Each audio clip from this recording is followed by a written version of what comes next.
Friends, मैं Madhu Bhyana from being spiritual channel से। Friends, हमने पिछली वीडियो में बात की थी कि भगवान कौन है। 5-7 भगवान की क्वालिटीज़ के बारे में भी बताया था।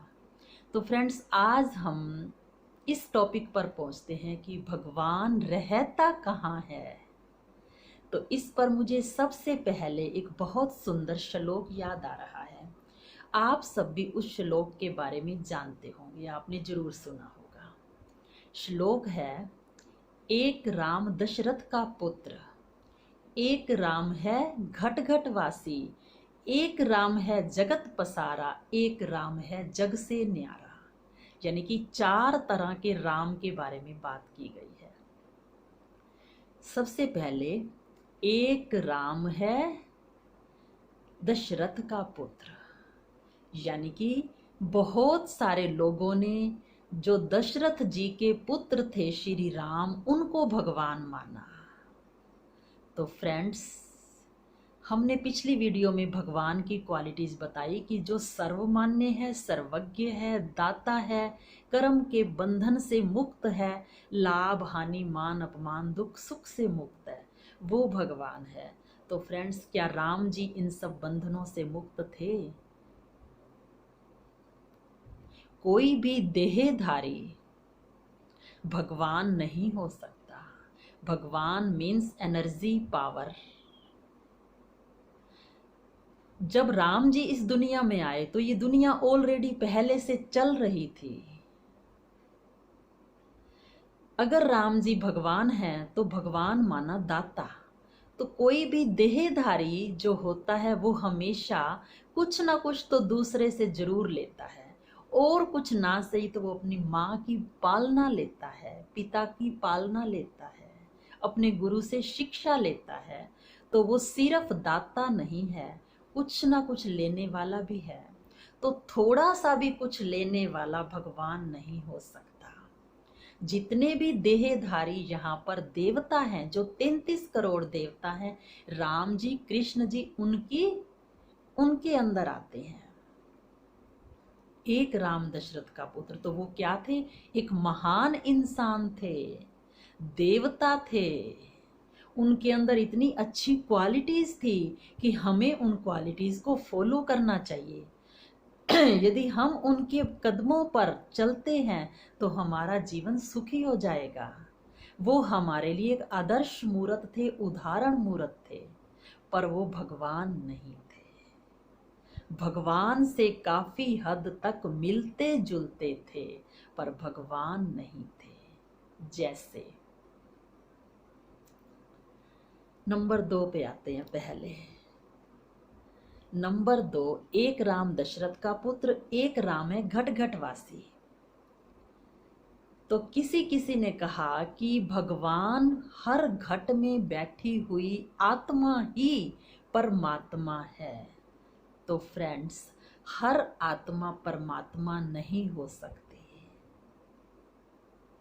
अगर हर आत्मा परमात्मा है तो हर कोई बाहर क्यों ढूंढ रहा है भगवान को? अंदर क्यों नहीं खोज रहा? मिलेगा वो अंदर, लेकिन अंदर उसकी याद टिकेगी तो। लेकिन कहाँ मिलेगा वो बाद में क्लियर करेंगे हम। तो आत्मा ही परमात्मा नहीं है, इसको पहले क्लियर करते हैं कि आत्मा और परमात्मा दिखने में एक जैसे हैं। आत्मा भी बिंदु यानी कि एनर्जी जो इस बॉडी को चला रही है, परमात्मा भी एनर्जी जो पूरी दुनिया को चला रहा है। पर आत्माएं अलग है, परमात्मा अलग है। कैसे? देखो फ्रेंड्स, आत्माएं तो दुनिया में हजारों लाखों करोड़ों हैं, लेकिन परमात्मा एक है। हिंदू मुस्लिम सिख ईसाई आपस में है भाई भाई, ये श्लोक सबने सुना है। तो क्या इस श्लोक के हिसाब से हिंदू मुस्लिम शरीरों से थोड़ी भाई भाई हैं? उनके अंदर, सबके अंदर आत्मा सेम है, तो वो आत्माएं आपस में भाई भाई हैं। लेकिन अगर तो किसी ने ये तो नहीं कहा, और हम अलग से ये आत्मा कहती है कि परम पिता परमात्मा को याद करती है, इट मीन्स आत्मा ये है और परम पिता परमात्मा कोई और है, जिसके लिए हम बचपन से कहते आए ऊपर वाला, नीली छतरी वाला। जब भी कोई दुख समस्या आई तो हमारा हाथ ऊपर गया, हमेशा हमने ऊपर ही देखा। साईं बाबा ने भी कहा, क्या सबका मालिक एक है, हाथ ऊपर किया। गुरु नानक जी का हर पोस्टर में हाथ ऊपर है। तो ये चीजें सिद्ध करती हैं कि वो अंदर नहीं कहीं और है, ऊपर है। ऊपर वाला देख रहा है। जब भी ये आत्मा दुखी होती है, परेशान होती है, कोई तंग करता है, तो मुख से निकलता है ऊपर वाला सबको देख रहा है। जब वो देता है तो छप्पड़ फाड़ कर देता है। कौन सा छप्पड़ फाड़ कर देता है? आसमान रूपी छप्पड़ फाड़ कर ऊपर से नीचे आकर देता है सचमुच में। ये भी हम एक वीडियो में क्लियर करेंगे। तो आत्मा और परमात्मा अलग अलग है। परमात्मा जो प्यार का सागर है, शांति का सागर है, सुख का सागर है, आनंद का सागर है, शक्तियों का भंडार है। लेकिन ये आत्मा जो हमेशा से गीत गाती आई, तो प्यार का सागर तेरी एक बूंद के प्यासे हम, तरसती आई उसके प्यार के लिए। अब आत्मा और परमात्मा फ्रेंड्स दिखने में सेम है। ये भी एनर्जी, वो भी एनर्जी, ये भी बिंदु, वो भी बिंदु, यानी कि क्वांटिटी, साइज, ये भी बिंदु, वो भी बिंदु, उनका सेम है। लेकिन क्वालिटी बिल्कुल डिफरेंट है। वो तो गुणों का सागर है और इसके अंदर तो गुण है ही नहीं, इसने तो उससे गुण लेने हैं। तो जैसे इस बात को हम ऐसे क्लियर कर सकते हैं, जैसे कोई माँ और बेटी, दोनों की शक्ल सेम हो, दिखने में सेम हो, लेकिन माँ अलग है, बेटी अलग है। माँ बेटी कैसे हो सकती है, बेटी माँ कैसे हो सकती है? दो हैं वो, चाहे वो दिखने में एक जैसे हैं। ऐसे ये आत्मा और परमात्मा चाहे दिखने में एक जैसे हों, पर हैं ये अलग अलग। फ्रेंड्स, तीसरे नंबर पे था, एक राम दशरथ का पुत्र, एक राम है घट घट वासी। तीसरे नंबर पे लोगों ने कहा एक राम है सकल पसारा।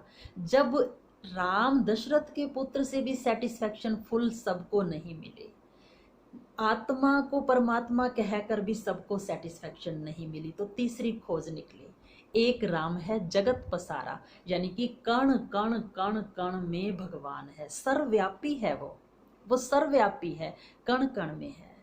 फ्रेंड्स, अगर वो कण कण में है तो सचमुच में हम हर पल झूठ, सच, गुस्सा, लोभ, लालच क्यों कर रहे हैं? हम किसी से डर ही नहीं रहे। वो सचमुच में सर्वव्यापी नहीं है, वो तो हम सबसे न्यारा है।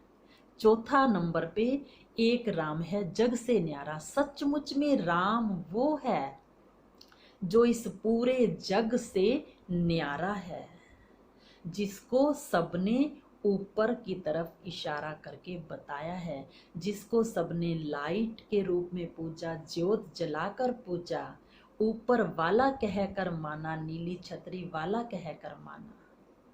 तो वो है परमात्मा जो इस जग से न्यारा है। उसकी शक्ति से सारी दुनिया में काम चल रहा है, लेकिन वो इस सब से न्यारा है। तो फ्रेंड्स, सचमुच में 3 स्टेप में हमने क्लियर किया कि वो ये नहीं है, और चौथे में हमको क्लियर करना है कि वो ये कैसे है। तो इसको क्लियर करने के लिए हम एक और वीडियो बनाएंगे जिसमें पूरा अच्छे से डिटेल में क्लियर करेंगे कि वो सबसे न्यारा है, सबका प्यारा है, तो कैसे है? वो ऊपर रहता है तो सचमुच में कैसे रहता है, आपको सिद्ध करके दिखाएंगे फ्रेंड्स नेक्स्ट वीडियो में। तो फ्रेंड्स, आपको अगर ये वीडियो पसंद आई हो तो आप इसको लाइक करें, शेयर करें। अगली वीडियो में हम मिलते हैं कि सचमुच में परमात्मा ऊपर कैसे रहता है, इसको अच्छे से क्लियर करेंगे। थैंक्स मेरे फ्रेंड्स, थैंक्स।